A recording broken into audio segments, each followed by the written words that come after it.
Nii kaua, kui Jaani mähkmetes peeti, olid tema kõrged püüdmised ning vaba liikumine takistatud.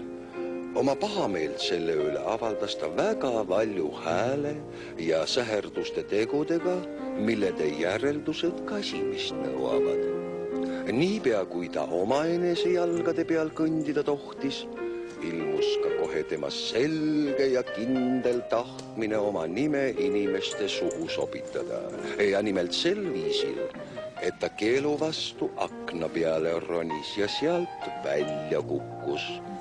Aken oli väga kõrgel ja Jaan oleks kergesti oma kuulsuse imu ohvriks võinud saada. Aga tema õnneks läks just sel silmapilgul vene aednik, ilmatu lai sõstra korv pea peal akna alt mööda. Jaan kukkus korvi sisse ja muutis sõstrat sõstramoosiks. Kui teda sealt välja aidati, oli ta terve, aga pisut uimane ning suure sisse tehtud pirni nägu. Uulitsa poisid lakkusid ta suure isuga puhtaks.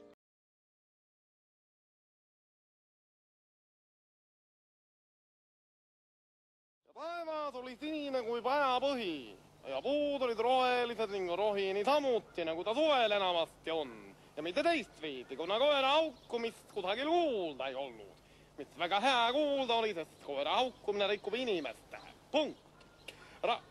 Ei, siin ei ole punkti. Siin ei ole punkti. Rahu ja segab nende und, kui nad magada tahavad, ega lase midagi tööd teha, ise ära need aga kõrget ja sügavad vaimutööd, mis otse kui vahutav meri vägeva vaimuannetega ehitud luuletajate vaimu seest välja voolab, kui koera haukumist ei ole. Näe, kus metsinimene on. Tema sugunimi on Orangutang. Aspide seltsis. Vaatame, kas ta rääkida ka mõistab. Sabaga mees, mis sa seal teed? Kas sa lapid oma lõhki kirstub pükse või? Kas sa Pontut mäletad veel? Pontut mäletad või? Kuulge, kaljapruul.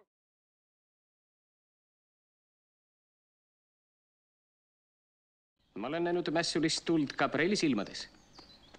Ja ma ei ütleks, et teie ilus näok sellest hirmsamaks muutuks. Kas arvate, et ka mina võiksin olla mässaja? Olen teel Tallinna, et sinuga rääkida. Eks räägime siin samas.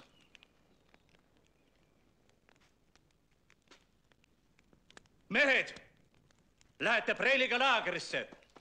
Kui temalt peaks üks ainus kaebus teie vastu tõusma, lasen teid kõiki oksa tõmmata. Teadagi. Kas tead, et mul on kästud Preili Agres on mõnikuusene röövjat, see tähendab sind tappa?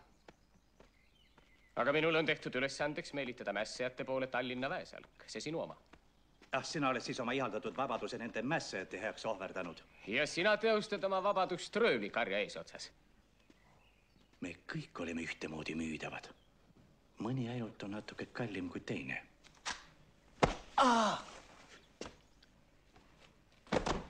Kahju, et me kohtusime. Sa rikkusid mul tänase päeva ära.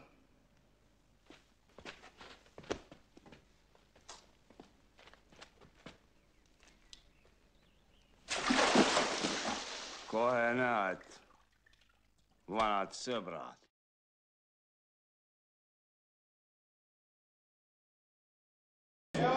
Kurjuse ja vägivalla pesa, kus inimesi kui vangi kinni hoitakse. Laastel elab talupoegade vaevas ja on iga asjaga riiklike poolt.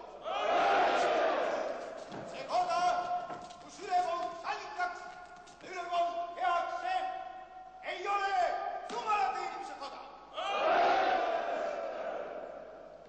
Täna võib iga kloostri elanik valida, kas ta tahab siia jääda või vabaks saada.